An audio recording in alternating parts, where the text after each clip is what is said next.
candidato do PSL, Jair Bolsonaro, foi vítima agora há pouco de um atentado enquanto fazia campanha em Juiz de Fora, Minas Gerais.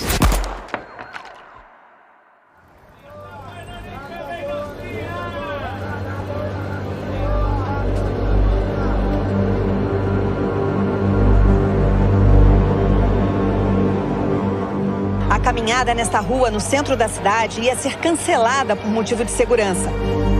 O Adélio Bispo já vinha acompanhando, monitorando, filmando, fotografando, seguindo o presidente e seus filhos. A rua estava lotada de pessoas, militantes, simpatizantes, aglomerados. Os policiais falaram para ele: Jair, não vá, não vá. A gente não vai conseguir garantir sua segurança. E nesse momento que a gente viu o Adélio, e as pessoas começavam a gritar assim: vai morrer, vai morrer. Foi encontrado com o Adélio algumas coisas muito intrigantes que vão fazer sentido depois de um bom tempo de investigação.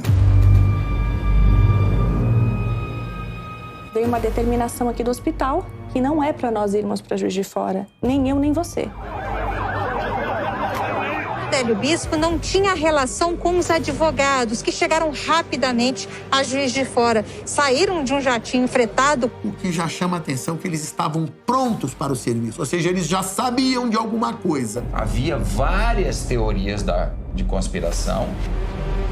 Para o crime ser premeditado, alguém tinha que ter acesso à agenda dele. Uma lesão por material perfuro-cortante na região do abdômen.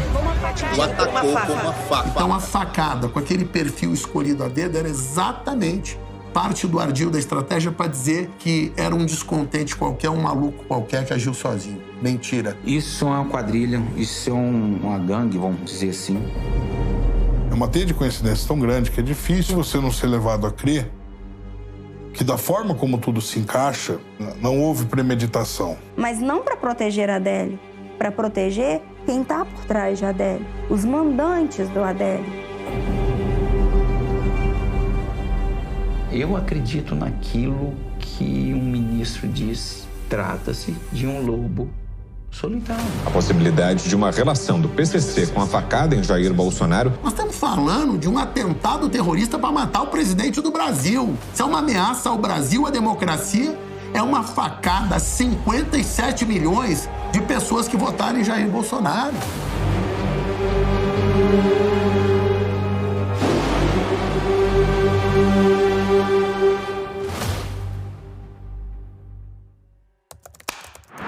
Meu nome é Roberta Lopes, sou jornalista regulamentada e coordenadora do Direito a Minas em Juiz de Fora. Então, dado essa militância muito acentuada de defesa do nome do presidente, já trazendo o nome do presidente na época ainda do Fora Dilma, a gente conseguiu ali uma grande proximidade com aliados do presidente e até mesmo com o próprio presidente. Então, o evento do dia 6 de setembro foi muito peculiar. O evento seria para ser no dia 6 de agosto. O presidente iria a Juiz de Fora para fazer o lançamento do então candidato ao Senado pelo PSL, que seria o Aloysio Vasconcelos. Ele era presidente, ele é ainda presidente da Associação Comercial lá em Juiz de Fora. Mas às vésperas desse evento, o Aloysio desistiu por motivos pessoais e familiares. Então, essa agenda ficou em aberto. Não demorou muito tempo, logo no final do mês de agosto a gente foi contactado e essa data já tinha recebido uma nova determinação e passaria a ser no dia 6 de setembro. Logo no dia 1º de setembro a gente já iniciou as divulgações e as mobilizações. Então nós trabalhamos com movimentos de rua, fazendo chamamentos, com panfletos. E o fato muito curioso é que logo depois de todo esse, vamos dizer assim, atentado ao presidente, a Polícia Federal nos procurou e disse que o Adélio tinha fotos e imagens de todo o trabalho que a gente vinha realizando na divulgação. Então, tinha fotos até, inclusive, dos outdoor que a gente tinha espalhado pela cidade, né? Então, ou seja, ele já estava acompanhando todo esse processo desde lá de trás, lá de agosto, né? E depois foi-se saber que o Adélio já estava na cidade, ainda em agosto, para aquele primeiro evento.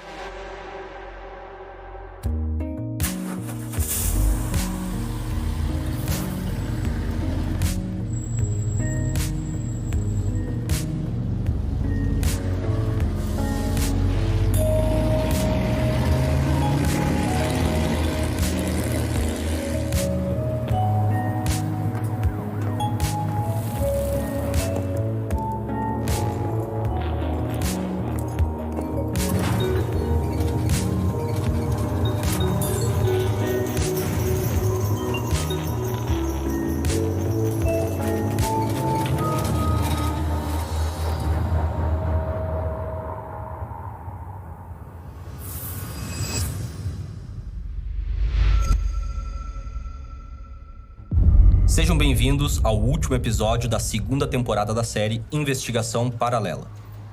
Acredito que a grande maioria que está nos assistindo já sabe o que aconteceu. Esse episódio deveria ter ido ao ar em 24 de outubro. Porém, o Partido dos Trabalhadores entrou com um pedido no TSE, solicitando que não fosse divulgado até o final do segundo turno, alegando que poderia interferir nas eleições. O TSE acabou acatando o pedido do PT, a Brasil Paralelo entrou com recurso, mas ele foi negado. Então estamos aqui hoje para exibir o documentário que foi censurado antes da sua exibição. O Partido dos Trabalhadores não teve acesso ao documentário antes de fazer o pedido. E o TSE também não nos consultou sobre nenhum tipo de conteúdo que seria apresentado aqui antes de proferir a sua decisão. E eu vou ser bem honesto com vocês, pessoal, já vou adiantar alguma coisa aqui. Eu não achei nenhum tipo de ligação do partido ou membros do partido com a conspiração para a tentativa de assassinato de Jair Bolsonaro. Mas então, se não foi o PT, quem foi? Essa é a pergunta que não quer calar. Quem mandou matar Jair Bolsonaro? Nós vamos trazer novas evidências, fatos inéditos. Eu acho que o que está na segunda teoria, bem, que ninguém espera. Então vamos começar a nossa última história dessa temporada. 6 de setembro de 2018. Juiz de Fora, Minas Gerais. Faltavam 26 dias para a eleição presidencial de 2018. Os candidatos que lideravam as pesquisas de intenção de voto eram Jair Bolsonaro e Fernando Haddad.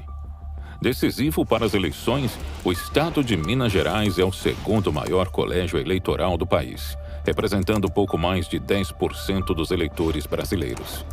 Sendo a quarta cidade mais populosa do estado, Juiz de Fora já foi apelidada de Manchester Mineira, por ninguém menos que Rui Barbosa em um discurso proferido em 1910. O então deputado federal e candidato à presidência Jair Messias Bolsonaro estava na cidade para cumprir uma agenda de campanha. Para esses compromissos públicos, os candidatos contam com um destacamento de agentes da Polícia Federal para dar apoio e fazer a sua segurança. Ao todo, 15 policiais federais estavam na primeira célula. Além destes, seguranças privados e autoridades locais também são convocados para o serviço. Pessoal, a ideia original desse documentário era trazer 7 dos 15 policiais que estavam na primeira célula, ali fazendo a segurança do Jair Bolsonaro naquele dia.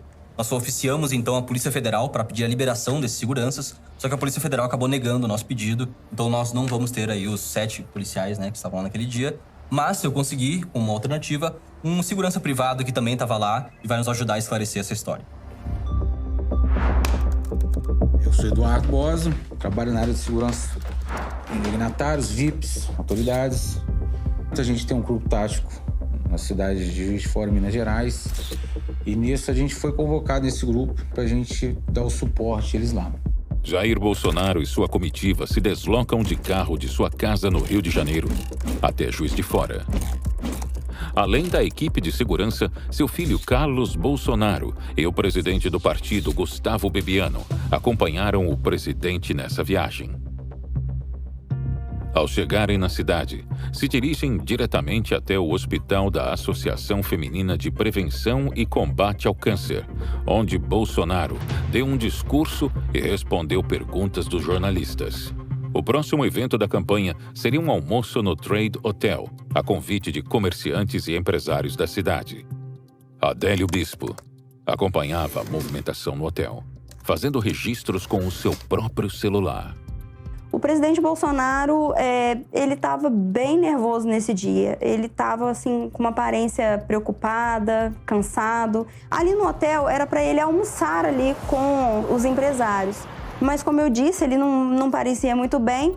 O almoço foi num restaurante próximo ali, chama Assunta.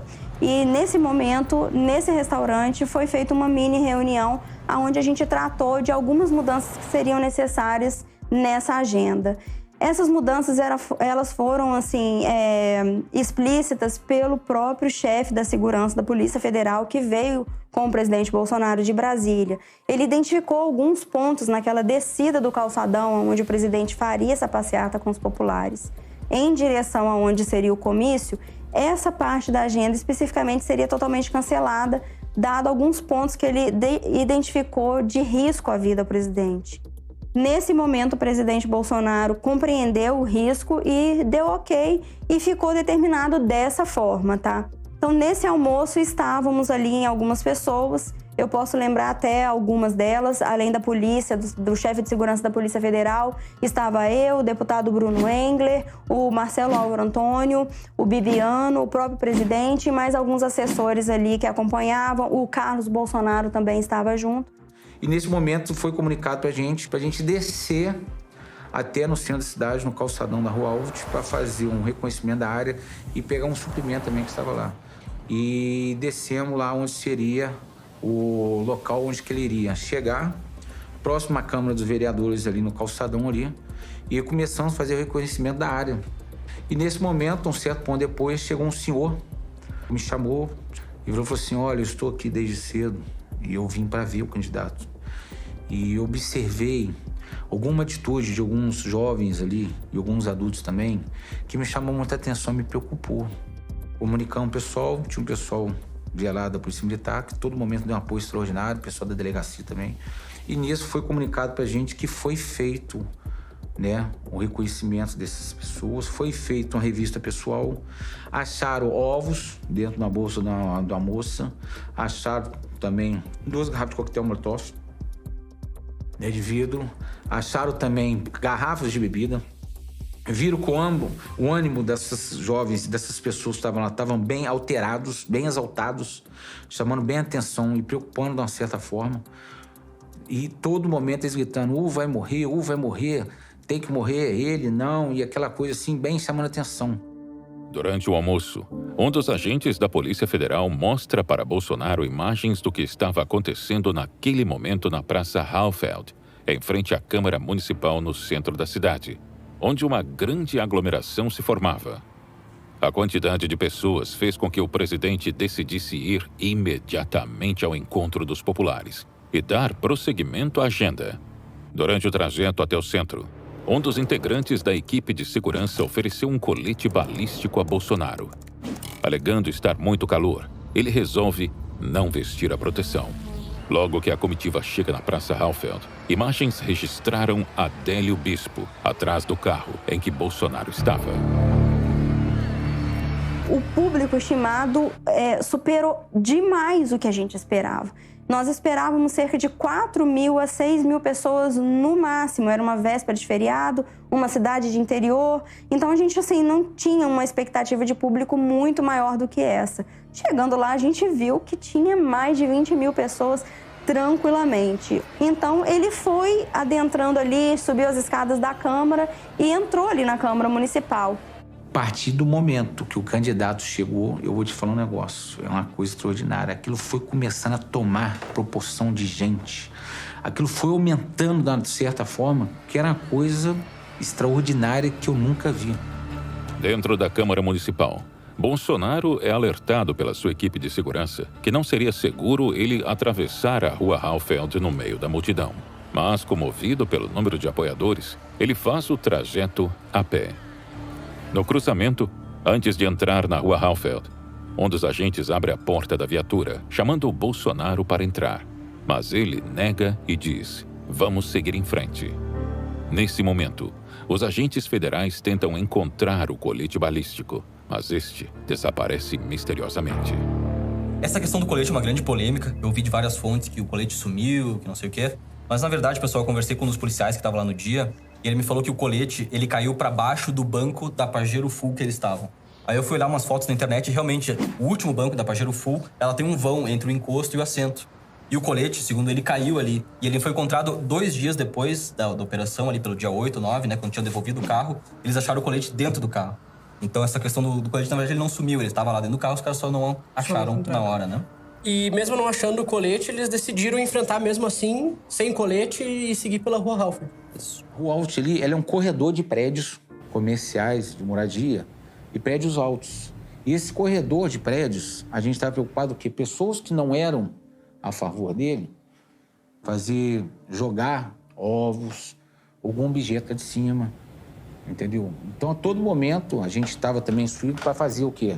O corredor tinha pessoas avaliando a parte de cima e a todo momento preocupado com a parte de cima também. Porque são prédios altos que, se jogasse alguma coisa lá de cima, poderia vir a ferir, machucar ele sério.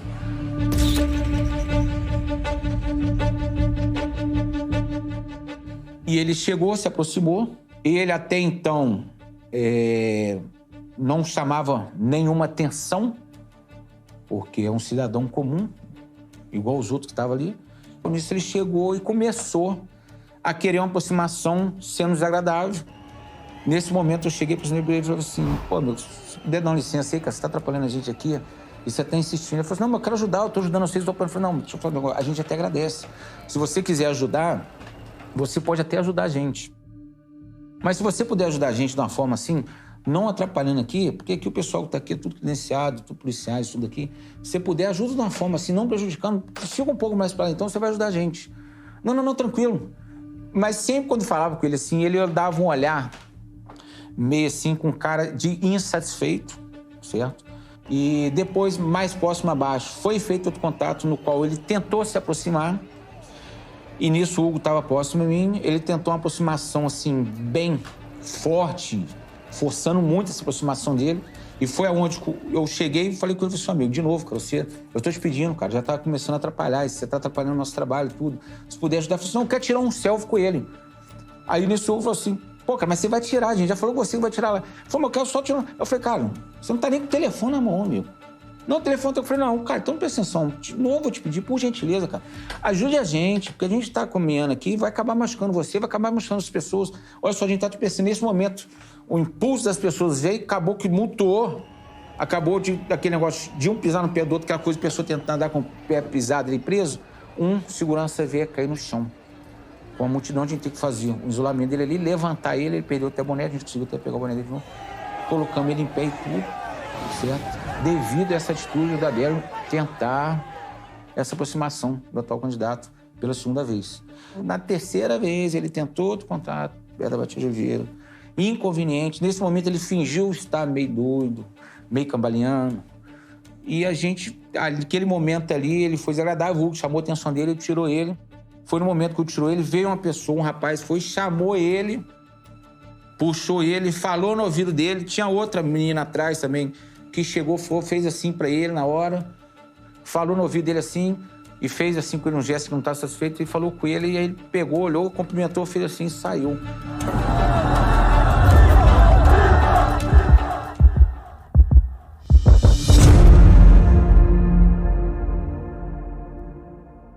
Que de repente, eu olhei assim, houve um grito, mas houve um grito diferente, assim, que a gente ouviu, e olhamos pra trás. Nisso, escolheu, o Ramon falou assim, deu problema. Foi o que foi? Aconteceu alguma coisa. Escolhei o candidato. Ele veio a levar a mão no abdômen. E a gente viu a fisionomia dele, tipo de dor. Após o ataque, os agentes da segurança se dividem nas tarefas de levar Bolsonaro até um lugar seguro e proteger Adélio Bispo da multidão, que em parte começava a agredi-lo. A vítima então é levada até o chão de um bar, onde é feito um perímetro até a chegada da viatura que levaria Bolsonaro até o hospital. Até então, parte da equipe de segurança não sabia o que tinha acontecido. Viam apenas um corte no abdômen, que não saía sangue. Nem Bolsonaro tinha noção da gravidade do ataque que havia sofrido.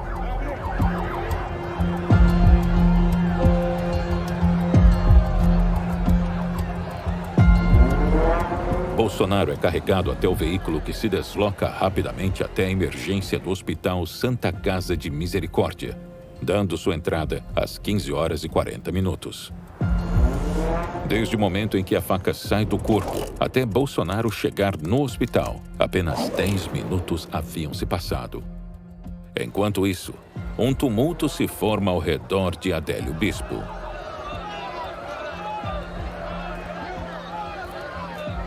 E nisso, os populares que estavam ali tentaram, alguns, pegar ele, aí, até, entendeu? Um chute, um tapa, porque ninguém ficou satisfeito com a situação. Só que eu sei que não aconteceu, pessoas que estavam nervosas, não.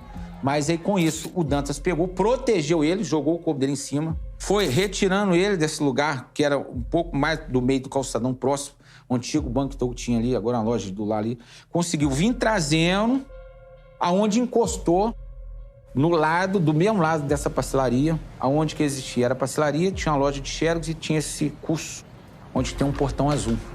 O cara do portão, eu pedi pra ele abrir, era até um conhecido meu, tá? E falei com ele, fulano, não vou falar o nome dele, mas eu falei, fulano, abre aí. Ele falou assim, pô, Eduardo, ele me chama de Carlinhos, ele falou, Carlinhos, eu não posso abrir, cara. Eu falei, cara, abre, tô te pedindo. polícia só que vai entrar aí, tá? O pessoal da Polícia Federal tá aqui, eles vão entrar aí. É só para evitar, que se você não abrir, eles vão empurrar isso aqui, vai quebrar esse portão, vai quebrar tudo. Então abre. Ele falou, pô, mas... Eu falei, cara, eu tô te dando, eu tô te pedindo pra você abrir, por gentileza, tá? A gente se responsabiliza, eu vou estar aí dentro. Aí ele falou, Carlinhos, você garante? Foi garante. Ele falou, então tá bom. Ele foi, abriu, entrou, o Dantas puxando ele, o Cleides, o Hugo.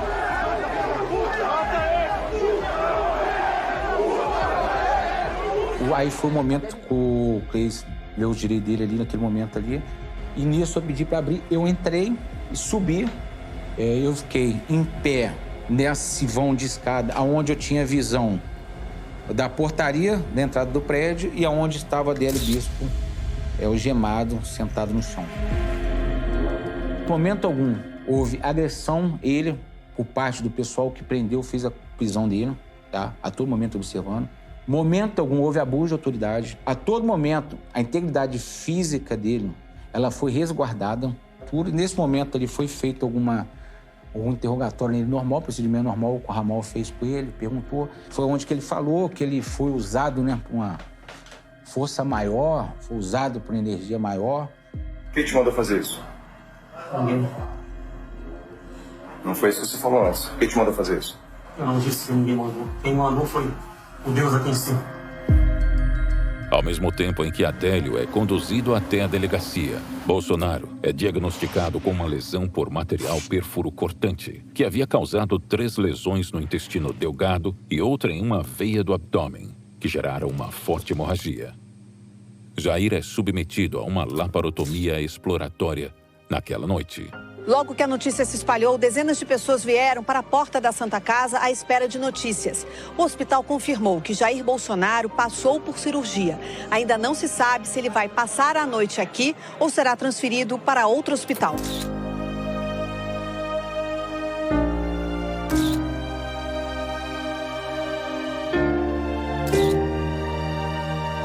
Quando eu levei a pancada, eu pensei que um cara tivesse dado um soco, uma pedrada meio de longe, e a dor não passava. E eles já estavam, os seguranças foram excepcionais, né? Me levaram rapidamente para o hospital. Bem, o que eu fiquei sabendo lá no hospital? Aconteceu vários milagres, né? Primeiro, o cara deu uma facada e rodou. Ele rodou para matar mesmo, o cara sabia o que estava fazendo. Daí já vem esse papinho que ele já foi açougueiro. Açougueiro, ajudante de pedreiro, já começa essas conversinhas todas aí, né? E por questão de milímetros não atingiu veias aqui que não teria como eu existir. Foram em 3 lugares no intestino fino e um no grosso, onde espalhou fezes por aqui tudo. Me levaram para o hospital. Ainda não sabia o que tinha acontecido, né? Bem, resumindo, foi drenado mais de 2 litros de sangue, 35 pontos, veio aqui, abriram tudo, botaram tudo para fora. Me disseram que eu acordei 2 vezes durante a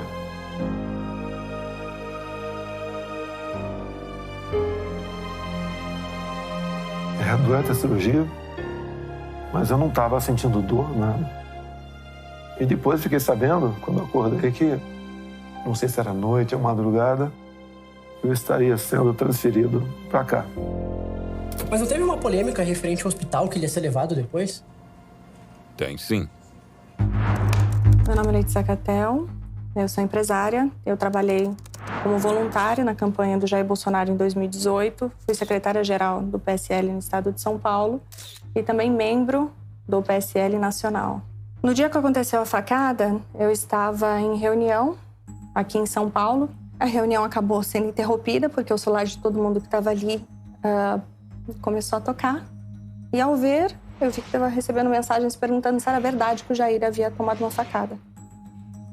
E daí, obviamente, a reunião acabou naquele exato momento. Não tinha mais clima para nada, estava todo mundo absolutamente preocupado com a situação toda. E saindo do escritório onde estava acontecendo a reunião, eu estava me dirigindo para um apartamento de São Paulo e no caminho eu pensei, nossa, eu preciso ir para Juiz de Fora, eu preciso ir para Juiz de Fora. E ficava aquilo na minha cabeça. E daí eu até entrei no meu celular e fui procurar passagem aérea e não tinha nenhuma, né? Então eu tive a ideia na hora de ligar para o Vitor Meta e perguntar se o avião dele, que ele tinha um monomotor que ficava no hangar em Jundiaí, estava disponível para voo. Eu liguei, ele já me atendeu e falou que iria verificar se conseguia um piloto e se conseguisse a gente poderia ir para Juiz de Fora. E nesse meio do caminho eu fiquei pensando, nossa, mas para que eu tô indo para Juiz de Fora? Né? Eu não sou enfermeira, eu não sou médica, eu vou lá para quê? Para dar apoio moral? Né? E daí me veio a ideia de, vou levar um médico. E daí eu perguntei pro Vitor, falei, por acaso você conhece algum proctologista? Aí ele pensou e falou assim, olha, tem o Dr. Macedo, do Albert Einstein, que me operou há alguns anos. Eu posso tentar entrar em contato com ele. Eu falei, então ligue. Né? Imediatamente ele ligou, foi prontamente atendido e a gente fez o convite para o Dr. Macedo nos acompanhar na viagem para Juiz de Fora. Como estava muito trânsito, ele ia demorar muito para chegar. Nós já estávamos no meio do caminho. Então ele conseguiu um helicóptero do Albert Einstein para levá-lo diretamente no aeroporto de Jundiaí. Chegando no aeroporto, ele comunicou que havia feito uma ligação para o Dr. Echenique, que era o braço direito dele, para ele ir também. Mas nesse meio tempo, né, o que aconteceu? O Dr. Echenique ligou para o Dr. Macedo e falou que não iria mais para Juiz de Fora. O Dr. Macedo falou, mas o que aconteceu? O que foi? Eu falei, olha, veio uma determinação aqui do hospital que não é para nós irmos para Juiz de Fora, nem eu, nem você. Porque a equipe do Sírio-Libanês já está sendo deslocada para lá. Então, ele desligou o telefone, me informou isso e eu falei, nossa, mas e agora? Então, o que eu fiz? Eu tentei falar com o Carlos Bolsonaro, né? Mas como certamente estava muito preocupado com a situação, muito agitado, acabou não atendendo o celular. O Eduardo também não atendeu o celular, mas eu sabia que o Eduardo estava com 2 amigos meus. Um, doutor Marcelo, que é ortopedista, e o Gil Diniz. Eu liguei para eles e consegui falar com o Eduardo. Eles passaram o telefone e eu falei, Eduardo, eu estou aqui no aeroporto de Jundiaí, junto com o doutor Macedo. Ele é um dos médicos mais renomados do Brasil. Ele é do Albert Einstein. Gostaria de saber se você quer que eu o leve para Juiz de Fora. Porque nós já estávamos levando, porém, houve uma ligação dizendo para que a gente não deveria ir, que quem quer cuidar do caso seria o Sírio-Libanês. Nisso ele falou, não, Letícia, pode levar sim. Pode decolar com o Dr. Macedo. Então ele deu a sua autorização, que veio pela família. Ele rapidamente, na chegada no hospital, ele subiu e já foi verificar como que o Jair estava. Toda essa questão foi levada para a Michele, que estava junto com o Jair, para todos os filhos. Eles começaram a discutir para onde que o Jair seria levado. Eu cheguei a subir na UTI e acompanhar essa discussão entre eles. O Jair queria ir para um hospital militar, né? A família estava muito apreensiva em levá-lo para o Sírio-Libanês, já que, como eu tinha até antecipadamente alertado, eles também sabiam, né? Mas na hora, no momento onde está todo mundo muito preocupado, às vezes a gente não para muito para pensar em alguns fatos, mas o Sírio-Libanês, que é um hospital muito renomado, assim como seus médicos também, como o Dr. Khalil, eles também são muito conhecidos por cuidar de toda a cúpula do PT, assim como várias matizes da esquerda. E, querendo ou não, são oposição ao que o Jair Messias Bolsonaro pregava na época, né? Então, eu alertei a isso, falei, olha, será que seria interessante levar para o mesmo hospital onde foi cuidado do Lula, da Dilma Rousseff? Sarney estava sempre lá, José Serra também já passou por tratamento, né? Talvez um outro hospital que não tenha tanto conexões políticas, vamos assim dizer, seria talvez mais interessante. Então, devido à ida do Dr. Macedo para lá, foi possível optar pelo Albert Einstein. O Jair, apesar dele querer ir para o hospital militar, ele não estava muito em condições de tomar uma decisão. Então, a família acabou optando por levar ao Einstein. Bolsonaro foi transferido para um hospital em São Paulo, onde permanece na unidade de terapia intensiva. O candidato do PSL, Jair Bolsonaro, já está em casa na zona oeste do Rio de Janeiro. Ele recebeu alta do hospital em São Paulo e foi direto para o aeroporto sem dar entrevistas. O candidato embarcou em voo comercial para o Rio de Janeiro pouco antes das 4 da tarde. Desde o ataque, Bolsonaro ficou 23 dias internado. Durante esse período, o candidato passou por 2 cirurgias e agora, segundo os médicos, deve permanecer em casa. Logo depois que o Adélio foi encaminhado para a delegacia, uma parte da nossa equipe também foi, né? Porque todos nós ali éramos testemunhas do que aconteceu. E o que aconteceu? Algo foi muito curioso. Quando o Adélio chegou na delegacia, os meninos identificaram que o advogado do Adélio, Pedro Poça, já estava aguardando o Adélio na delegacia. E a gente achou muito estranho e curioso, porque a conversa na delegacia era de que quem havia mandado o advogado para lá era a família do Adélio, sendo que, principalmente a mãe, sendo que a família dele é extremamente humilde e a mãe dele já era falecida, né? Então, assim, a gente achou isso muito, muito estranho, porque o próprio Adélio não demonstrava, segundo os meninos que estavam lá, não demonstravam conhecer e não demonstrava, vamos dizer assim, conhecimento de que aquele advogado chegaria lá.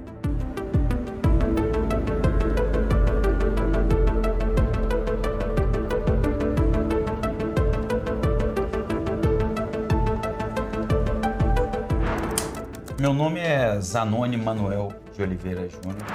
Eu sou advogado criminalista. Eu já trabalhei em vários processos fragorosos, emblemáticos, midiáticos. Eu tive uma chacina aqui que envolveu alguns adolescentes e a sobrinha do ex-prefeito. Dali em diante veio Irmandorte, veio o caso Bruno, Bando da Degola, vários casos que foram transmitidos aí, por exemplo, pelo programa Linha Direta. A psicopatia já está constatada por toda a banca psiquiátrica e o pedido da defesa será a decretação da medida de segurança e internação em manicômio judiciário. Então, alguém chegou para essa pessoa e indicou meu nome. Procurem o Zanoni. Eu me lembro que eu tive o primeiro contato na porta do hotel. E aí eu me lembro que a questão de dinheiro, eu vi a indumentária da pessoa, até para dar valor, não conhecia, para saber, né, se a pessoa tem posses, se é uma pessoa que pode arcar com honorários vultosos ou módicos. Eu sondei um pouco a relação. Falou, não, é irmão de igreja, aquela coisa toda. Depois eu fui descobrir. Eu não sabia que Adélio Bispo era evangelista. Eu não sabia que o Adélio Bispo pregava. E aí vocês da imprensa descobriram através de parentes lá em Montes Claros e lograram fotografias dele pregando, dele evangelizando, dele no púlpito. Tem uma lá que ele está de joelhos. E aí eu vi, aí eu falei, eu meio que linkei as coisas. Eu falei, olha, aquela pessoa nada mais, nada é do que um companheiro de igreja. E eu comecei a precificar. Eu tinha explicado a questão da audiência de custódia. E falei que a audiência de custódia iria ocorrer naquela tarde e que não havia mais tempo de eu me deslocar até Juiz de Fora de carro. O meu correspondente já estava lá, advogado, na verdade foram 2. Eu falei, olha, eu tenho que pegar um avião agora, eu vou no meu próprio avião, eu sou piloto, e vou decolar aqui do aeroporto Carlos Prates e vou pousar lá em Juiz de Fora. Daqui a pouco estarei fazendo audiência de custódia do Adélio. Não temos muito tempo. E aí ele falou, mas e quanto é que fica essa diligência? Eu falei, olha, o inquérito dá para eu fazer uns 25 mil, 30 mil, 25 mil reais. E eu parcelo em 5 vezes.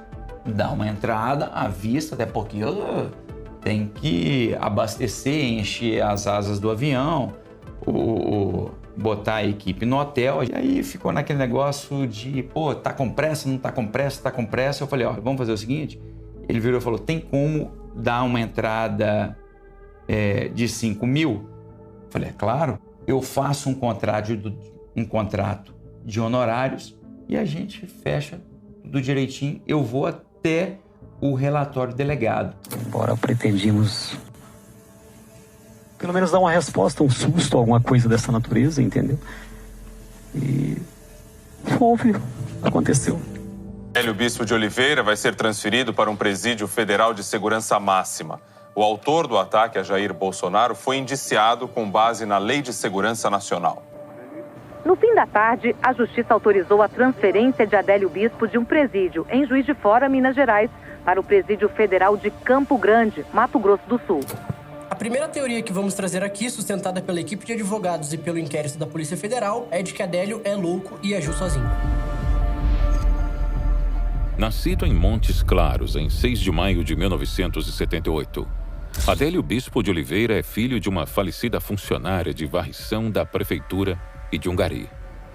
Saiu de sua cidade natal em 1995 para procurar emprego.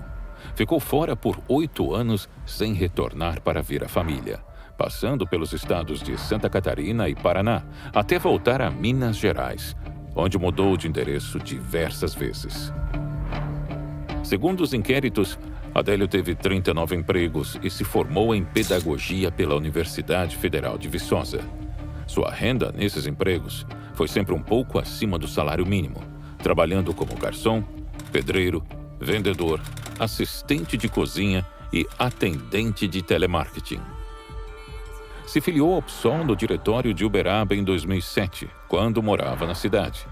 Os vizinhos relataram que morou sempre sozinho e tratava bem as pessoas da vizinhança. Há registros de imagens dele na época se manifestando nas ruas contra a prefeitura local. Em 2009, reapareceu em Santa Catarina, quando teve um passaporte emitido em seu nome, em setembro daquele ano.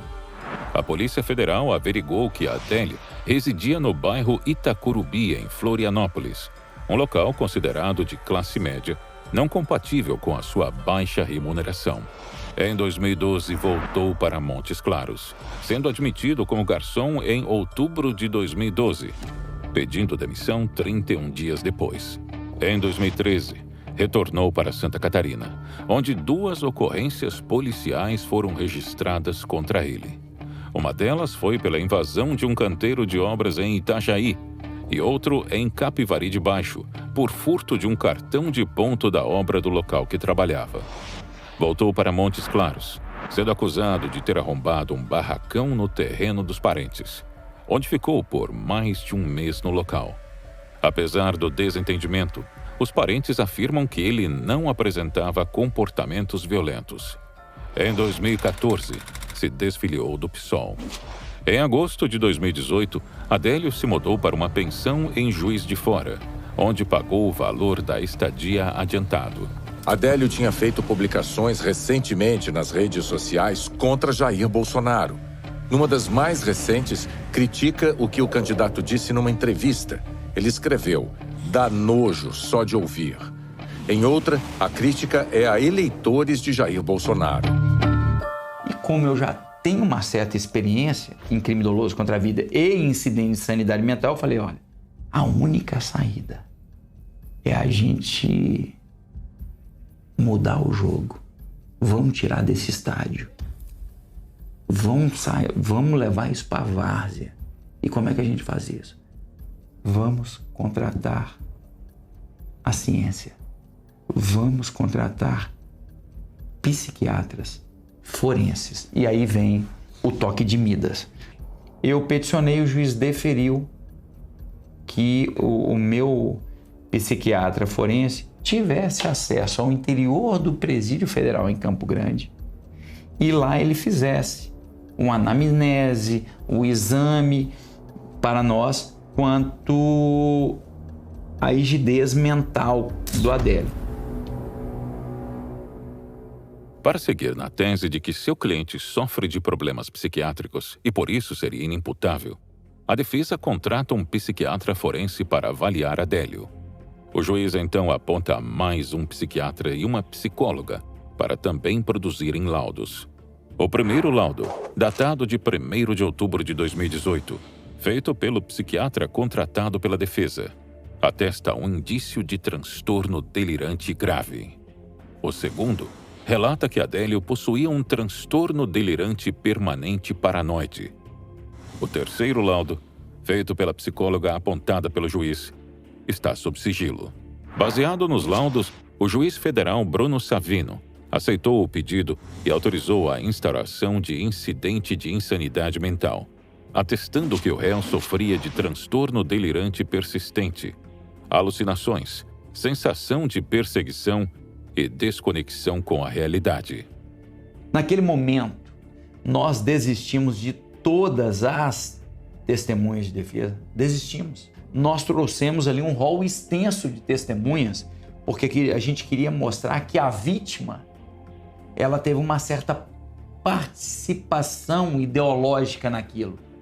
Daí nós arrolamos como testemunha o ex-presidente Luiz Inácio, a ex-presidente Dilma, salvo engano, a Preta Gil, a Maria do Rosário, eu acho que o Jean Willis também.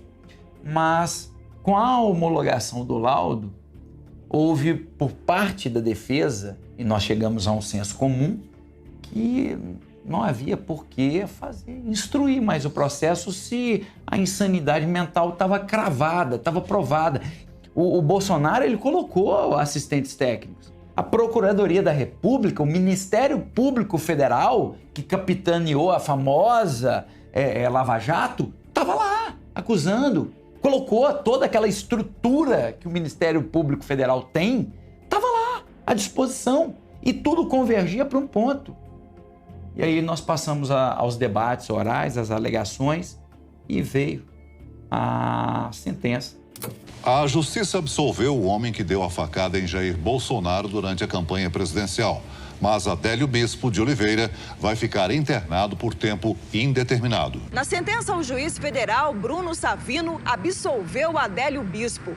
Ele usou a figura jurídica da absolvição imprópria, quando a pessoa é considerada incapaz de julgar os próprios atos. O agressor do candidato à presidência Jair Bolsonaro agiu sozinho e por motivação política. Esta é a conclusão do inquérito da Polícia Federal sobre o atentado que aconteceu no início deste mês em Juiz de Fora, Minas Gerais. Um segundo inquérito foi aberto para apurar possíveis mandantes do crime. O inquérito traz o depoimento de mais de 30 pessoas, assim como a quebra do sigilo telefônico, telemático e financeiro de Adélio Bispo.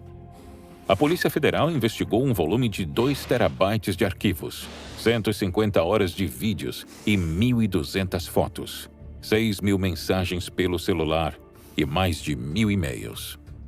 Em seu relatório, a Polícia Federal diz que as quebras de sigilo não trouxeram indícios de uma conspiração, sendo as movimentações financeiras feitas por Adélio compatíveis com a sua renda e todas as mensagens e e-mails trocados não continham informações relevantes.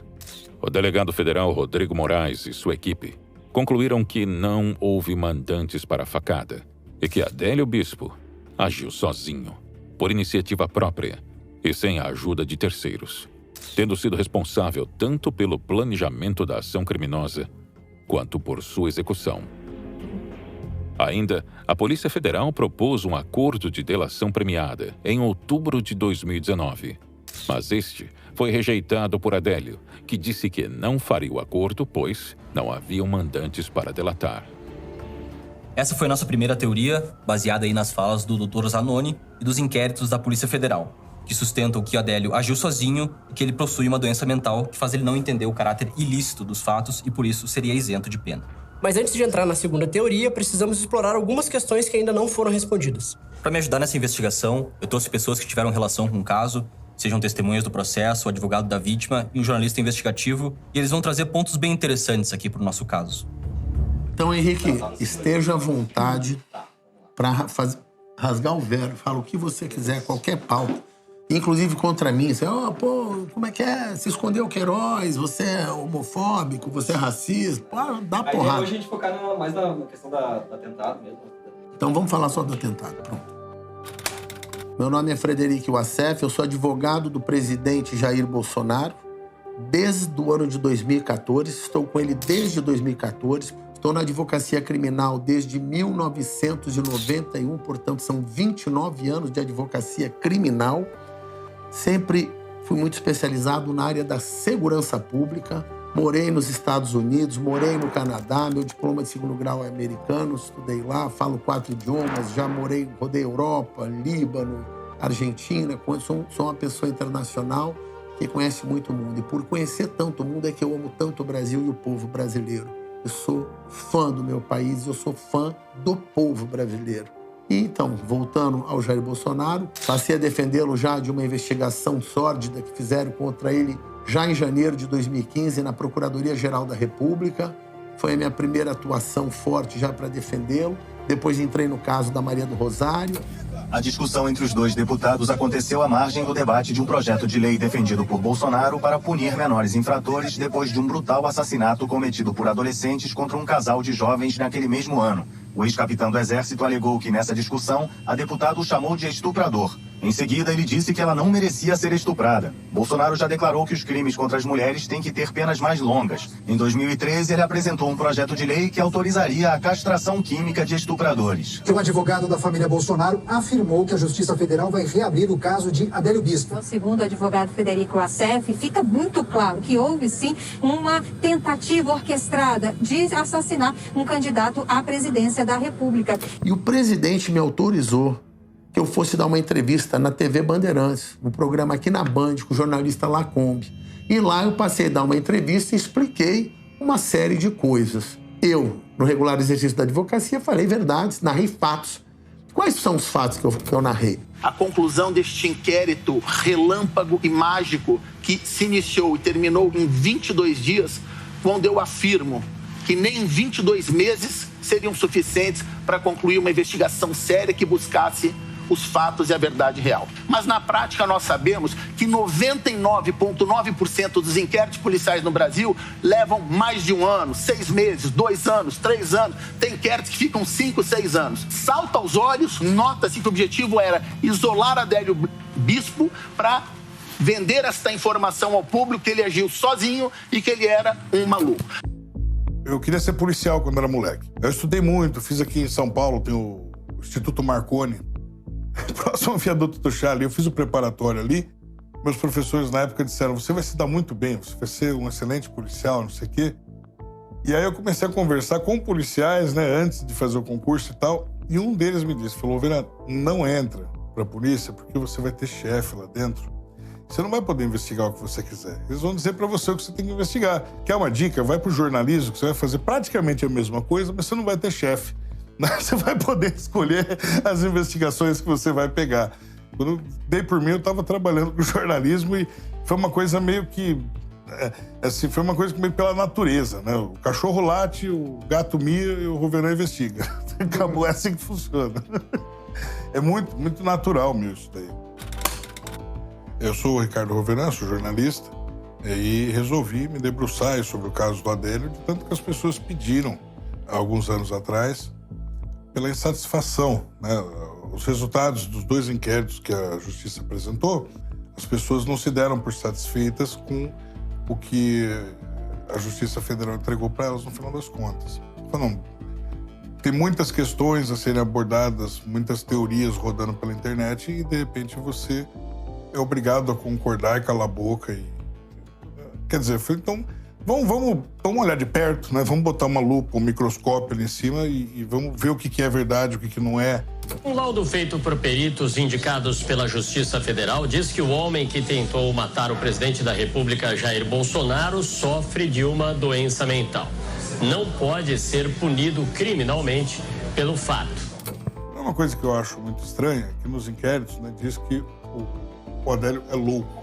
São 3 laudos, na verdade. Eu trouxe a público o primeiro desses laudos e o primeiro laudo é muito claro, né? O Adélio não é louco. A psiquiatra diz com tranquilidade, o Adélio não é louco. O Adélio, ele é fingido. O Adélio, ele tá fazendo um teatro, né? Tá dizendo assim, ele sabe o que ele tá fazendo, ele tá consciente, tá lúcido e ele tá, assim, ele tá atuando. Lembra daquele laudo que eu falei que tinham 3 laudos e um deles estava sob sigilo? Sim. Então o jornalista Ricardo Roverã, ele conseguiu esse laudo e ele não me falou como, né? Não perguntei também como ele conseguiu. Ainda bem, porque se a gente for investigado e tiver que dar um depoimento, quanto menos a gente souber, mais verdade a gente passa. Perfeito, perfeito. Aí ele fez uma live com um psiquiatra, no qual eles comentam esse laudo aí.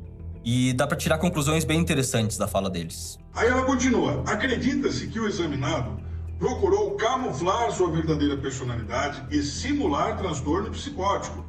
Então, quer dizer, ela está dizendo neste laudo que ele tentou enganar.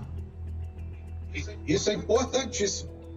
Ao contrário do que os psiquiatras diagnosticaram como transtorno delirante persistente. Pelo que ela está falando aqui a partir desse laudo, isso foi simulado. Aquilo que ele disse que estava ouvindo Deus, estava perseguido pela maçonaria, que Deus mandou ele fazer um curso de tiro, pelo teste é simulação, ele estava mentindo. Ele inventou essa história. Então ela está falando aqui que ele destoou negativamente no módulo de mediação cognitiva, onde se vê problemas de percepção, da senso-percepção. Quer dizer, na minha interpretação, o que ela está dizendo aqui é que aquilo onde ele fala que ouvia a voz de Deus, né, isso não tem correlação cognitiva, nem afetiva com o que ele estava dizendo. É um dado dizendo que o que ele falava que estava ouvindo a voz de Deus, né, é uma simulação, não é uma alucinação real. Para encerrar essa questão da sanidade mental do Adélio, eu queria trazer um último argumento aqui. Essa doença que os laudos constataram que o Adélio tinha, ela está presente no CID, né? Que é a Classificação Internacional de Doenças e Problemas Relacionados à Saúde. Mas a Roberta Lopes, a nossa entrevistada, ela vai colocar em xeque essa questão. No dia do julgamento do Adélio, eu fui acompanhar alguns amigos que estavam também de testemunha no processo, né? Mas eu fiquei aguardando do lado de fora e quando eu me deparei, assim, um movimento meio estranho, eu vi uma quantidade enorme de pessoas chegando, assim, todo emperequetado. Aí eu olhei, assim, e vi que era a bancada do Adélio. E eu reconheci imediatamente o Zanoni, né? Naquele momento, eles estavam saindo de uma vitória, de um julgamento vitorioso na visão deles. E pelo perfil do Zanoni, que é um homem, assim, extremamente vaidoso. No primeiro momento, eu até pensei que ele fosse descartar qualquer tipo de conversa comigo, fosse virar as costas e ir embora. Mas, pela minha surpresa, ele decidiu ficar ali conversando e a gente conversou por cerca de 10 minutos, né? E nessa conversa, eu acredito que por conta dessa vaidade, ele acabou caindo em algumas armadilhas da própria fala dele, do próprio ego. Ele vem falar para mim que o Adélio se encontrava preso no presídio do manicomial com enfermidade, vamos dizer assim, que o laudo comprovou, mas ouvindo vozes. Os laudos demonstram que Adélio hoje, no interior daquele presídio federal, ele está em enfermidade mental, ele padece de uma enfermidade mental, inclusive ouvindo vozes. Ou seja, alucinações auditivas que o Zanoni afirma na minha entrevista categoricamente que Adélio Bispo sofre, exclui completamente o diagnóstico. As características da doença no manual de doenças psiquiátricas não condizem com o que os advogados do Adélio falam que o Adélio tem. A alucinação auditiva, ela é uma característica da esquizofrenia. Então, esse laudo foi construído com o objetivo de criar uma inimputabilidade do Adélio. Foucault já dizia que a loucura é tratada como um instrumento de silenciar, um instrumento de poder. Então, nada melhor para você eliminar um possível delator, um potencial delator de um crime organizado, na eliminação física dele. E como isso é feito? Colocando ele como louco. Porque através dessa doença mental, ninguém vai dar ideia para qualquer coisa que ele venha possivelmente delatar. É a punição perfeita. Para mim, um dos maiores mistérios desse caso até agora é o deslocamento dos advogados. Como é que foi isso? O Bolsonaro ele recebe a facada por volta das 13h30 da tarde, certo? O Adélio ele é preso, então logo em seguida, e levado ali até o segundo andar da rua Halfeld. Só depois a viatura chega e ele é levado para a delegacia algum tempo depois. Então dá para dizer que ele chega na delegacia por volta das 4h e 4h30, certo? Certo. O primeiro advogado a chegar na delegacia foi um sujeito chamado Pedro Poça, tá? Ele diz que ele viu a notícia na mídia e saiu de carro do escritório dele até a delegacia. O escritório dele era em Barbacena, que é exatamente 100 quilômetros da delegacia ali, certo? Uhum. Eu conversei com pessoas que estavam na delegacia e eles me disseram que o Pedro Poça chegou por volta de 1 hora depois que o Adélio chegou na delegacia, certo? Eu fiz esse trajeto no Google Maps várias vezes, tá? Entre Barbacena, o escritório dele, até a delegacia. E não deu nenhuma vez menos de 1h30 esse trajeto, tá? Bom, então até ele ver a notícia na mídia, pegar o carro, vão ir pra lá, ele deve ter levado no máximo entre a facada e o cara tá na delegacia preso 2 horas, que é um tempo bem apertado, levando em consideração que é 100 km de distância. Se ele andasse exatamente a 100 por hora e cheguei, levaria... Mas não dá pra fazer em 1 hora. É um tempo apertado mesmo. É apertado. Minimamente estranho. Entre o incidente e a chegada do Adélio na delegacia, existe um espaço de tempo grande, e nesse espaço de tempo grande é que a imprensa vai começar a noticiar. Então você calcula esse tempo. Espera um pouquinho. De onde saiu Pedro Poça para chegar a Juiz de Fora? Saiu de Barbacena. Pedro Poça saiu de Barbacena para ir para lá?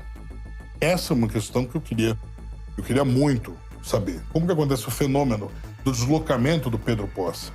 Para que ele chegue até o local em tempo recorde, né? E, olha, no momento que ele chega na delegacia, há quanto tempo tinha acontecido a comunicação com a imprensa? Então, até sair isso, e o Pedro vai dizer para mim que ele viu na imprensa, o que ele quer me convencer? Ele quer me convencer, não eu, mas a pessoa que tá ouvindo e montando cronologicamente, que ele saiu de Barbacena e chegou lá em 10 minutos. Se ele fez isso, acho que aí é uma questão de ligar pro pessoal da DC lá, porque ele tem que estar na Liga da Justiça. Eu não vejo outra, né? Eu não vejo outra situação na qual ele possa responder isso. Né? Como que isso é possível? As leis da física são diferentes em Barbacena? Não sei. Só que nas investigações eu achei uma incongruência maior ainda do que o deslocamento do Pedro Poça, né? A gente sabe que o Zanoni, ele é contratado no dia seguinte para ir para lá. E no mesmo dia, de tarde, ele vai de avião, então, de Belo Horizonte para Juiz de Fora, para audiência de custódia do Adélio. Só que o Pedro Poça e o Zanoni, eles são colegas de equipe. E o Zanoni fala isso na entrevista, inclusive. Parte da minha equipe já estava em Barbacena. 2 advogados possuem escritório de advocacia em Barbacena. Bom, então aqui ele admite que já tinha alguém da equipe dele lá. Porém, ele, Zanoni, só foi contratado no dia seguinte. Isso. Então, no mínimo, é uma coincidência, ou ele já sabia que o Adélio apresentou um advogado. Isso. Ou é uma coincidência que o Pedro Poça, colega dele de equipe, estava lá e ele foi contratado no dia seguinte, ou essa história é inventada, eles já sabiam, né? Já sabiam. Amanhã, um cara assim, assado, vai precisar de um advogado e nós já estamos no... O que já chama a atenção é que eles estavam prontos para o serviço, ou seja, eles já sabiam de alguma coisa. Por quê? Porque para você conseguir uma aeronave, um piloto, combustível, plano de voo, o slot no aeroporto para decolar. Existe uma série de procedimentos que demora muito tempo. Não é igual você ir na rua, esticar o braço e pegar um táxi. Decolar com uma aeronave de um município ao outro, você tem que ter tudo já organizado com prévia autorização, inclusive da aeronáutica. Então eu não acredito, e o Brasil não deve acreditar, que tudo estava pronto e que, por coincidência, esses advogados foram ali ver uma namorada e, por acaso, resolveram advogar para ela. Mentira! Todos estavam ali já sabendo e eles foram contratados, na minha convicção, por pessoas que sabiam de tudo. E da onde que ele levantou o voo? Onde é que estava o avião dele? Quem fez o plano de voo dele? Ele sabia se o avião estava com combustível para levantar voo ou não? Ele anda de avião todo dia? Vou no shopping. Levanta o avião e vai embora? Pra cima de mim? Quer dizer, esse é irmão desse. Essas questões todas têm que ser respondidas. A internet foi bombardeada e várias pessoas, no YouTube a gente acha esse material, começaram a fazer, por conta própria, algumas reportagens dizendo que, para o autor da facada no presidente Bolsonaro, havia uma equipe com um avião a jato já disponível para atender o esfaqueador. Isso tudo veio. Não tem nada disso. Eu sou Zanoni, já sou piloto há algum tempo. Eu fui pilotando o meu próprio avião para Juiz de Fora. Fomos eu e Fernando Magalhães. O meu avião é um avião pequeno, 2 lugares, um Vans RV9, a hélice, disseram que era jato, enfim, colocaram turbina no meu teco-teco. Nós fomos de avião, eu fui pilotando, o avião é meu, já tive mais de um avião, gosto de aviação, mas isso não tem nada a ver com a contratação. Pessoal, eu levantei essa questão do plano de voo do Zanoni, um dos membros assinantes aqui da BP, que é fã da investigação também. Ele me comentou que essa operação que o Zanoni fez, de organizar um plano de voo no mesmo dia, né? Receber a ligação de manhã e de tarde estar viajando, isso é possível de fazer. Essa operação não demora mais que 2 horas para organizar. Então, possível é um tempo apertado, né, que ele fez, mas com certeza é possível. Esse espaço aéreo que o Zanoni usa no avião dele não é o mesmo dos aviões comerciais, Sim. né? Então é um espaço mais tranquilo. Por se tratar de um avião menorzinho, eu acho que não é, até porque tem muito empresário que volta e meia, faz os bate e volta. Isso que não é nada absurdo. Passar essa questão polêmica dos advogados, vamos para outras evidências que podem apontar uma possível conspiração. O que eu quero trazer agora, para mim, é a evidência mais interessante de todas aí no caso, que é o que o Roveran vai trazer agora para nós. Eu tive acesso aos inquéritos, né? Não posso falar de fato, obviamente que eu não vou falar quem me forneceu os 2 inquéritos, mas foi encontrado com o Adélio, né, algumas coisas muito intrigantes que vão fazer sentido depois de um bom tempo de investigação. Uma delas foi um papel, uma lista com uns números e letras que, à primeira vista, aquilo ali parecia, você fala, uma coisa aleatória, né? E depois, quando você olha, teve um iraniano que estava preso no Brasil, ele pede perdão presidencial e ele fala que ele vai contar como que o Adélio agiu, com quem que ele estava envolvido, etc. Ele fala que vai fazer revelações e esse cara, ele afirma que o Adélio estava com uma facção criminosa e que a prova disso é que ela deslocaria veículos para auxiliar ele naquele dia 6 de setembro. E que, portanto, o Adélio conheceria as placas dos veículos. Quando você olha aquela lista de novo, o que você tem ali? Você tem placas de veículos, né? Aquele papel que foi pego no 2º andar da Rua Alfield, né? Em Juiz de Fora, lá pelas 3h40 da tarde. Mas quem é esse iraniano que diz possuir informações tão relevantes para a solução desse crime? Farhat Mavizi, apelidado de Tony, foi condenado por encomendar o assassinato de um auditor da Receita Federal, além de descaminho, lavagem de dinheiro, homicídio e organização criminosa. Marvisi ficou detido por cerca de 1 mês em uma cela vizinha à de Adélio Bispo, na ala médica da Penitenciária Federal de Campo Grande. Em conversas, o iraniano afirma ter descoberto que Adélio seria ligado a uma facção criminosa. Além disso, teria revelado o nome do mandante do crime e de uma outra pessoa, que teria passado para Adélio as informações sobre a agenda de campanha de Jair Bolsonaro em Juiz de Fora. Segundo ele, essas 2 pessoas eram políticos importantes. Farhat conta que foram prometidos para Adélio R$500 mil caso ele assassinasse o doutor Jair. O iraniano ainda revelou que membros da facção criminosa que Adélio estaria ligado estariam em Juiz de Fora para dar cobertura e auxiliar ele na execução do plano. Porém, Farhat Mavizi deu uma condição para contar em detalhes tudo o que Adélio havia lhe confessado. Ele pediu um perdão judicial pelos seus crimes e a garantia de que poderia sair do país e ir para os Estados Unidos ou Israel, onde seus familiares estariam. Questionado como produziria provas das suas revelações, o iraniano disse que muitas mensagens e áudios nos computadores e nos celulares de Adélio poderiam revelar quem são essas pessoas e que há 99% de chances da polícia encontrar mensagens que corroborem com as denúncias feitas por ele. Por fim, o iraniano afirmou que Adélio não fez delação premiada e não revelou quem havia o contratado, porque tem medo de ser executado pela facção a qual pertenceria. Além desse papel com possíveis placas de carro, o que mais foi encontrado com Adélio e também na pensão onde ele estava hospedado? Quando Adélio é preso, o que foi encontrado com Adélio Bispo? Cartão de crédito internacional, 2 laptops, 6 aparelhos celulares, uma série de outros instrumentos e indícios que aquilo era assim, uma organização criminosa toda preparada para se matar e assassinar o presidente da República? Acho que são 2 computadores, acho que são 4 celulares. O que aconteceu? Ele tinha um celular vagabundinho, acho que o primeiro era analógico. Na hora que ele trocou o smartphone, ao invés de jogar esse daqui, ele guardou. Aí depois ele pegou esse daqui. Ou quebrou, ou trincou, ou ele conseguiu comprar um melhor. O que ele fez com esse? Ele guardou. Todos eles foram apreendidos. Todos foram submetidos à perícia. É o presidente da República. Será que a ABIN, dizem, né, que até que a Mossad israelense cooperou nisso? É fofoca, é boato, porque eu só ouço teoria louca nesse processo. Não acharam nada, teoria da conspiração. Eu acredito naquilo que um ministro disse e a literatura criminal relata.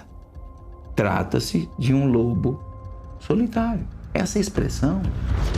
Outra suspeita que surgiu durante as investigações foram 2 mortes que ocorreram dentro da pensão em que Adélio havia se hospedado antes do atentado em Juiz de Fora. Embora tenham acontecido 2 falecimentos, 2 pessoas tenham morrido na pensão, essas pessoas já tinham comorbidades, essas pessoas já estavam doentes, né? Então, uma pessoa já sofria de câncer há um bom tempo, a outra pessoa não lembro qual era a doença dela. Então, na minha visão, não é que essas pessoas sabiam demais e foram mortas.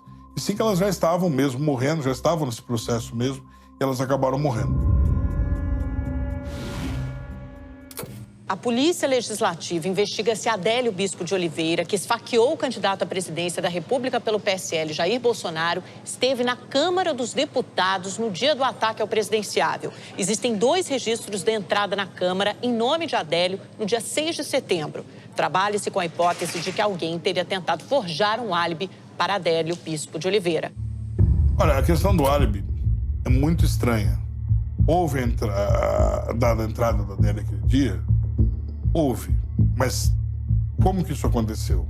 Segundo o que o sujeito esclareceu às autoridades, ele foi procurar o nome do Adélio, se ele já tinha ido à Câmara algum dia. E aí ele acessou o cadastro do Adélio e falou, puxa, será que é esse Adélio mesmo? E aí, ao invés de encerrar, né, conferiu a informação e encerrou, ele salvou. Então ele fez um update, e aí nesse update deu a entrada dele na Câmara. Para mim, essa desculpa nunca colou. Né? Imagina cada vez que o gerente do banco salvar o teu nome, houve haver uma alteração na sua conta. Né? Não pode funcionar assim. Ou o sistema da Câmara é uma porcaria, ou a história está muito mal contada. Nós acabamos de assistir uma série de evidências que apontam para uma possível conspiração para matar o Jair Bolsonaro. Vejam bem, se essa conspiração existisse, quem seriam os interessados e os beneficiados da morte dele naquele dia? Eu só quero deixar claro aqui que, por motivos legais, não estamos acusando ninguém. O que vamos apresentar agora são meras conjecturas baseadas nas informações que nós temos, sem nenhum caráter denunciatório, beleza? Mas antes eu quero descartar primeiro 2 nomes aqui. E o primeiro deles é o do Jean Willis. Logo que a filiação de Adélio Bispo ao PSOL veio a conhecimento público, surgiu a tese de que o partido poderia estar envolvido com a tentativa de assassinato de Bolsonaro. A teoria ganhou atenção nas redes sociais quando um ativista político conhecido como Mergulhador revelou em lives no YouTube, ainda em setembro de 2018, que o ex-deputado do PSOL foi mencionado por Adélio em uma conversa durante a greve dos caminhoneiros em 2017, quando posou para uma foto com o futuro esfaqueador em Florianópolis. O fato foi muito repercutido, tendo sido compartilhado pelos filhos do presidente, aliados políticos e apoiadores. Porém, chamado para depor pela Polícia Federal, Mergulhador não manteve a sua versão. Sobre a menção de Jean Willis, o ativista não cita em nenhum momento ligação de Adélio com o ex-deputado ou supostas visitas ao seu gabinete. Jean Willis acionou a justiça após o incidente. que condenou diversos deputados, empresários, jornalistas e até os filhos do presidente a deletarem as postagens feitas sobre o assunto e ainda a pagarem uma indenização para o então deputado do PSOL.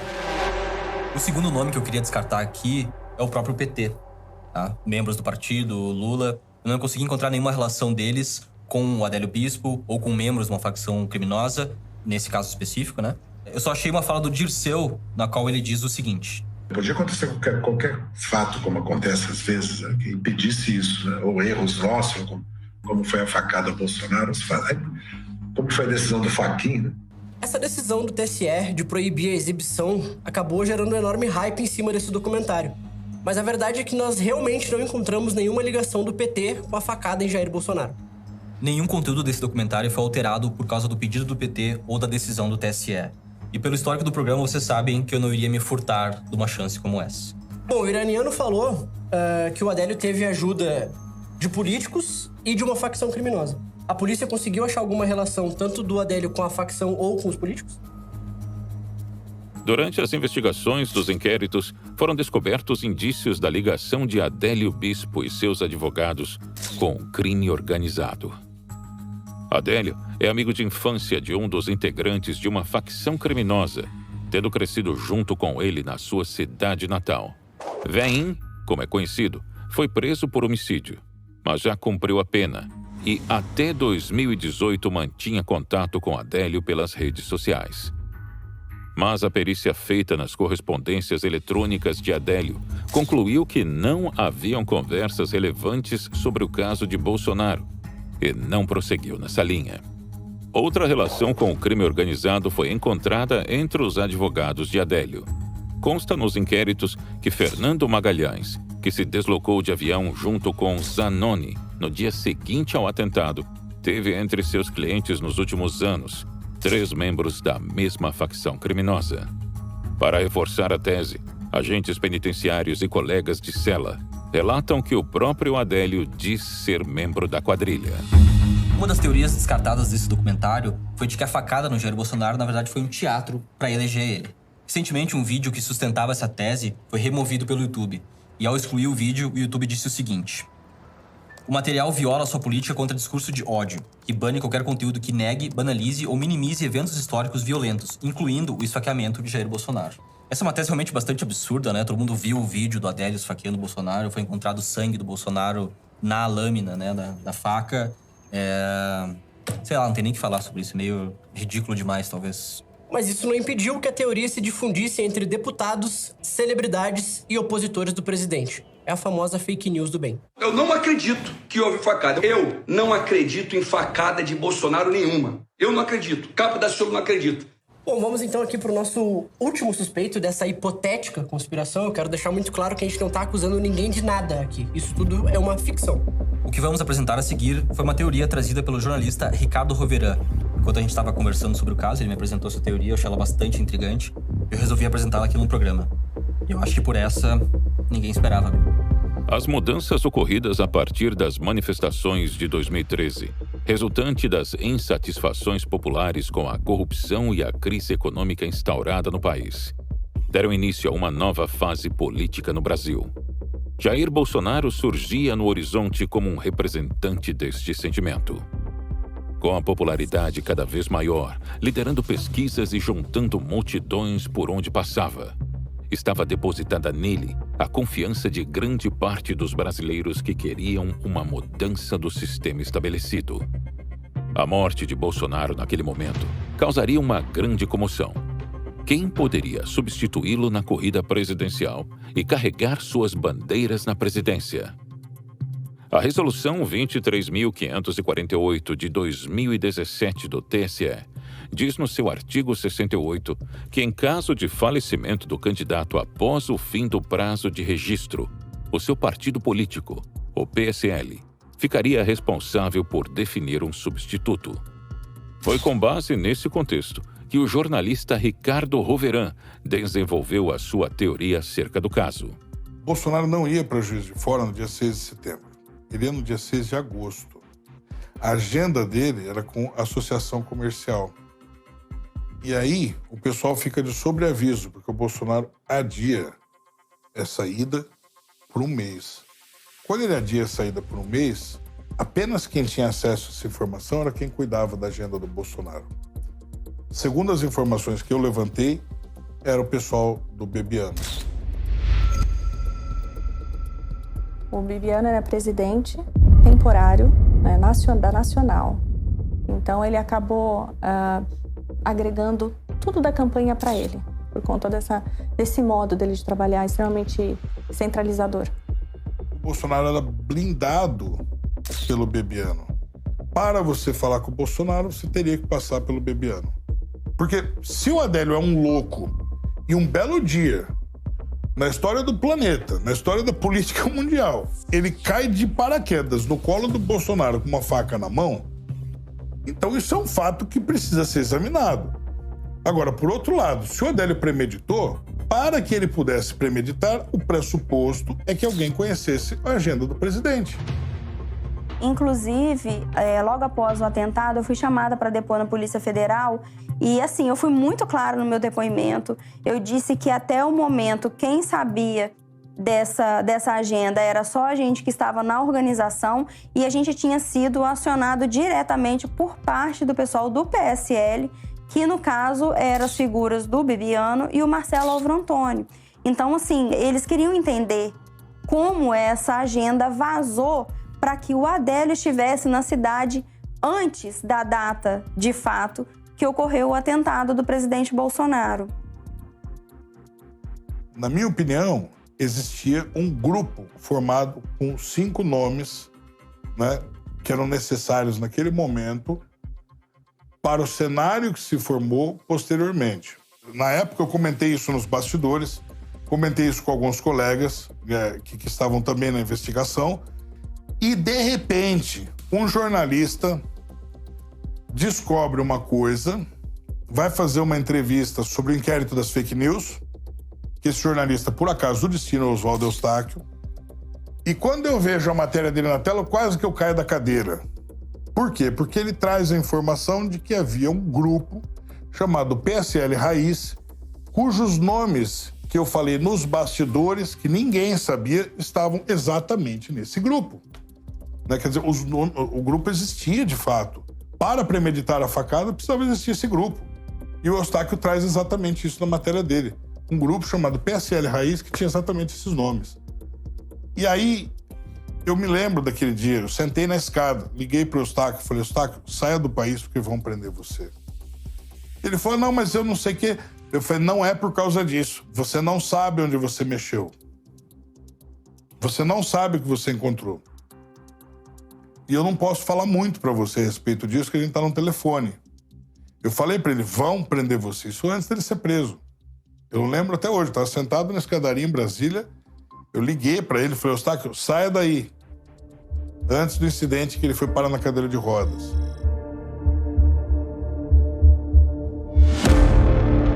Existe uma outra coincidência muito forte para mim, que leva ao raciocínio desse grupo de 5 pessoas, onde o Bebiano entra, que existiu uma pessoa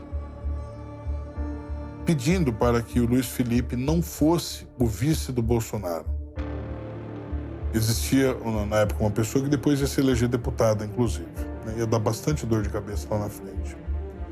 E esta pessoa estava pedindo ali, então, não, Luiz Felipe não, isso aqui é Bebiano. Estava forçando o nome do Bebiano, segundo as informações que eu levantei, segundo as pessoas que participaram da campanha que eu conversei. Estava tudo certo para que o Luiz Felipe fosse o vice do presidente Bolsonaro. E aí aparece, de repente, um dossiê com umas inverdades ali, etc., pichando a honra do Luiz Felipe. Em novembro de 2019, o deputado federal Luiz Felipe de Orleans e Bragança disse em entrevistas que Bolsonaro lhe revelou que não o escolheu para ser vice na chapa, porque o ex-presidente do PSL, Gustavo Bebiano, havia armado contra ele. Bebiano produziu um dossiê onde estariam fotos do deputado agredindo um mendigo e mantendo relações homossexuais. Fontes próximas ao presidente confirmaram que o dossiê foi feito. E as fotos forjadas fizeram com que Bolsonaro desistisse da escolha. E o Bolsonaro desiste dele e de supetão, do nada, aparece e fala assim, não vai ser o Mourão. Segundo os meus cálculos, quando o Bolsonaro traz o Mourão e não o Bebiano, esse pessoal tem que adiantar os planos. Por quê? Porque você tem uma lei eleitoral que diz, uma resolução do TSE de 2017, que vai dizer o seguinte, que se o candidato falece 20 dias antes da eleição, a imagem dele permanece na urna. Então as pessoas não votariam Bolsonaro, votariam outro nome, mas a imagem na urna ia aparecer do Bolsonaro. Porque não dá para você fazer isso por causa da preparação das urnas, né? Eles não começam a preparar assim, em cima da urna, pirim-pim-pim, varinha de condão, sai uma urna pronta. Não é assim que funciona. Tem uma preparação, são 5.565 municípios no Brasil. Cada município tem 3, 4, 5 escolas, cada escola tem 10, 15, 20 zonas eleitorais. Cada zona eleitoral vai ter uma urna. Então, caso o seu candidato faleça, venha a óbito, 20 dias antes da eleição, a imagem dele permanece na urna. Isso é uma lei, uma resolução do TSE. Você vai falar, bom, o crime foi cometido no dia 6 de setembro. A eleição foi acontecer lá para o dia 3 de outubro. Então, nesse intervalo, se o presidente falece, a probabilidade de alguém usar isso e usar a lei atrelada a este fato para confundir a população, a pessoa pensa que está votando Bolsonaro e está votando em outra pessoa, é muito grande. E aí você diz o seguinte, bom, se o Bolsonaro fica com o Bebiano, opção A, ele escolhe, fala assim, não vou querer o Luiz Felipe porque apareceu um dossiê e vou desistir dele e o Bebiano entra. Se o Bolsonaro fica com o Bebiano, eles têm tempo de agir. Agora, caso isso não aconteça, então o caminho tem que ser outro. Então o Bolsonaro tem que ser morto nesse prazo, nesse intervalo. Por quê? Porque senão eles perderam tudo, porque eles perderam o vice. Então eles têm que aproveitar essa legislação para poder matar o presidente, para poder tomar o poder. Porque senão, se isso não acontece, quem que entra? Entra o Mourão. E aí com o Mourão também, eles não iam ter que fazer o quê? Matar o Mourão também? Entendeu? Então, eles não iam tomar o poder desse jeito. Eles falam, bom, não vamos tomar o poder assim. E a gente tem que matar esse cara antes da eleição. A gente usa a lei a nosso favor e elege quem o PSL quiser. É claro que isso tudo que eu estou falando está no nível das hipóteses de investigação. Uma investigação, para quem não sabe, é você usar a metodologia científica na solução de um crime. Para você usar a metodologia científica, você tem que levantar todas as hipóteses e testar uma por uma, fazer a indução, né? Caso isso aconteça, seria assim, assado. Caso aquilo aconteça, seria de outro. E aí você vai derrubando as impossíveis até que só sobre uma possível no final. Então, neste caso que eu estou dizendo, essas hipóteses também têm que ser pensadas. Eu digo PSL, não estou acusando o PSL disso, mas estou dizendo que, de fato, isso seria uma vantagem política num jogo psicopático. Eu lembro de ouvir, né, na época que os policiais falaram para ele, Jair, não vá, a gente não vai conseguir garantir sua segurança. Mas, né, segundo dizem, o Bebiano chegou para o Jair e falou, capitão, o pessoal está gritando seu nome aí, vai ficar muito chato se o senhor não sair para conversar com o pessoal. E o Jair, que sempre gostou muito dessa proximidade e gostava de ter esse calor humano, de entrar, cumprimentar todo mundo, ele, né, um apelo desse ele não tinha como resistir. Então ele falou, não, eu vou. E acabou enfrentando a multidão e aconteceu essa tentativa de homicídio, né? Tem uma questão que surge dessa teoria que o Roberto apresentou, que é uma questão que envolve a Joyce Hasselman, certo? A Joyce Hasselman supostamente é um membro desse grupo do PSL Raiz e ela deu uma entrevista pro Morning Show na Jovem Pan, no qual ela diz o seguinte. Naquele dia a célula não estava completa. E algumas pessoas que geralmente estavam naquele momento quente da campanha ao lado dele, como o Bebiano e eu, nós não fomos comunicados dessa agenda. Só que o Bebiano estava lá no dia. Ele aparece em várias fotos, vídeos, né, atrás do Bolsonaro, em vários momentos ali durante aquele dia. Então por que ela dá essa entrevista querendo tirar o foco dela aí do Bebiano? No mínimo suspeito. Por que ela ia levantar essa bola? Se ela sabia que ele estava lá, por que ela vai falar isso? Não são evidências, mas são premissas de raciocínio que levam você a imaginar que é mais fácil a turma tucana ter armado tudo isso ou a turma do PSL ter armado tudo isso do que propriamente dito o pessoal do PT. Eu imagino isso pela minha leitura, estou sendo muito sincero aqui. Fato curioso é que após a morte do Bebiano, o celular dele foi destruído. Mas onde Adélio Bispo entra nessa hipótese? Qual seria a relação dele com esse grupo de pessoas? Qual seria o papel da igreja na qual ele fazia parte e que custeou parte dos seus advogados? A imprensa foi atrás de 3 igrejas, né? Foi atrás de 3 igrejas dizendo que o Adélio faria parte de alguma delas. Foi atrás do pessoal dos Testemunhos de Jeová, o Adélio não fez parte dos Testemunhos de Jeová. Ela foi atrás de uma igreja, salvo engano, os Adventistas, né? O Adélio participou dos Adventistas? Participou, mas tinha 16 anos de idade. Depois ele abandonou aquela igreja e então não fez mais parte dela. E depois foi atrás de um senhor que abriu uma igreja na casa dele, lá em Montes Claros, que é uma pessoa super pobre. Ainda você vê a casa dele ainda fazendo acabamento naquela época, um lugar pequeno. Você fala, esta pessoa, com certeza, pelas condições que ela apresenta, não tem nada a ver com o assunto. Isso é evidente que não tem nada a ver com o assunto. E ele falou, o Adélio não fazia mais parte aqui da minha igreja também. E aí você diz, qual era a igreja, então, que esse cidadão de muito boa fé,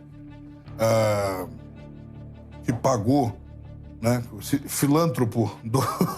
esse filântropo do terrorismo, ele chegou ali e custeou o Zanoni, custeou os advogados. É a grande curiosidade que é o seguinte, a igreja que tem o costume de enfiar ideia na cabeça dos outros é uma igreja chamada Maranata. Né? Existem inúmeros problemas, inúmeras pessoas que você vai encontrar uma rápida pesquisa na internet falando nisso. Eu não tenho nada contra, nada a favor. Isso que eu estou falando são fatos, né? Já teve investigações policiais sobre essa igreja, etc. E eles têm esse negócio de que Deus mandou isso e aquilo. Quando você investiga isso, quando você coloca essa igreja ali, por que eu coloco essa igreja ali? Porque essa igreja é muito forte na região de Montes Claros. Então a probabilidade do Adélio não ser de nenhuma daquelas 3, que ele de fato não era, e ele sim ser dessa igreja, é muito grande. E aí você começa a ter, opa, se o Adélio disse que Deus mandou, né? Da onde ele tirou a ideia que Deus mandou? Quem disse para ele, quem foi o profeta, né? Por assim dizer, que convenceu Adélio de que Deus estava dando essa ordem. Nessa hipótese do Adélio realmente acreditar que alguém mandou, eu acho que aí seria o caso de dar uma olhada mais de perto, né? Eu não estou acusando, pelo amor de Deus, a Maranata ter feito nada. Mas aí vai entrar um segundo fato. O deputado de Minas, o Marcelo Álvaro Antônio, que depois foi ser ministro do Turismo, era dessa igreja. Como que você encontra o Adélio? Você precisa de um louco, entre várias aspas, não louco no sentido de doença mental, louco no sentido do sujeito disposto a fazer, inconsequente. Sujeito que você fala, vai lá, ele vai. Como você chega no Adélio nessa conjuntura?